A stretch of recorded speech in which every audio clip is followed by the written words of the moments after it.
Cigarettes aren't good for us. That's hardly news. We've known about the dangers of smoking for decades. But how exactly do cigarettes harm us? Let's look at what happens as their ingredients make their way through our bodies and how we benefit physically when we finally give up smoking. With each inhalation, smoke brings its more than 5,000 chemical substances into contact with the body's tissues. From the start, tar, a black resinous material, begins to coat the teeth and gums, damaging tooth enamel and eventually causing decay. Over time, smoke also damages nerve endings in the nose, causing loss of smell. Inside the airways and lungs, smoke increases the likelihood of infections, as well as chronic diseases like bronchitis and emphysema. It does this by damaging the cilia, tiny, hair-like structures whose job it is to keep the airways clean.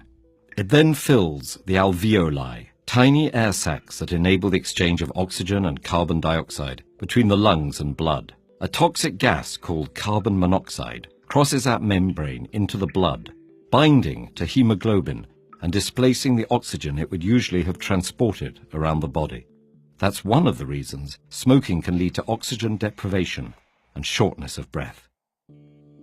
Within about 10 seconds, the bloodstream carries a stimulant called nicotine to the brain, triggering the release of dopamine and other neurotransmitters, including endorphins, that create the pleasurable sensations which make smoking highly addictive. Nicotine and other chemicals from the cigarette simultaneously cause constriction of blood vessels and damage their delicate endothelial lining, restricting blood flow. These vascular effects lead to thickening of blood vessel walls and enhance blood platelet stickiness, increasing the likelihood that clots will form and trigger heart attacks and strokes. Many of the chemicals inside cigarettes can trigger dangerous mutations in the body's DNA that make cancers form. Additionally, ingredients like arsenic and nickel may disrupt the process of DNA repair, thus compromising the body's ability to fight many cancers. In fact, about 1 of every 3 cancer deaths in the United States is caused by smoking. And it's not just lung cancer. Smoking can cause cancer in multiple tissues and organs, as well as damaged eyesight and weakened bones. It makes it harder for women to get pregnant, and in men, it can cause erectile dysfunction. But for those who quit smoking, there's a huge positive upside with almost immediate and long-lasting physical benefits. Just 20 minutes after a smoker's final cigarette, their heart rate and blood pressure begin to return to normal. After 12 hours, carbon monoxide levels stabilize, increasing the blood's oxygen carrying capacity. A day after ceasing, heart attack risk begins to decrease as blood pressure and heart rates normalize.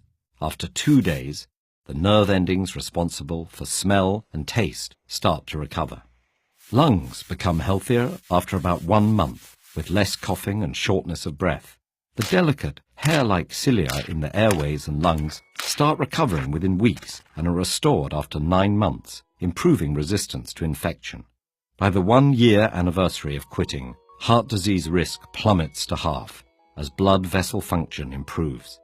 5 years in, the chance of a clot forming dramatically declines and the risk of stroke continues to reduce. After 10 years, the chances of developing fatal lung cancer go down by 50%, probably because the body's ability to repair DNA is once again restored. 15 years in, the likelihood of developing coronary heart disease is essentially the same as that of a non-smoker.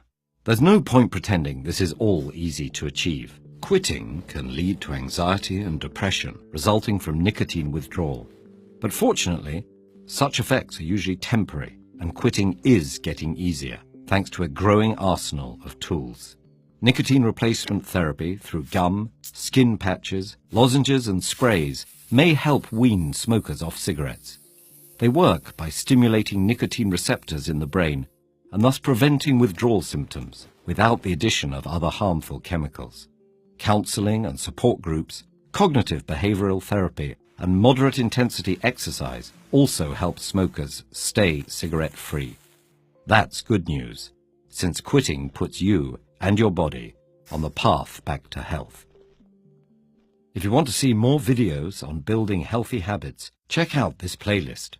And if you want to help support TED-Ed's non-profit mission, please consider making a small donation at patreon.com/TEDEd.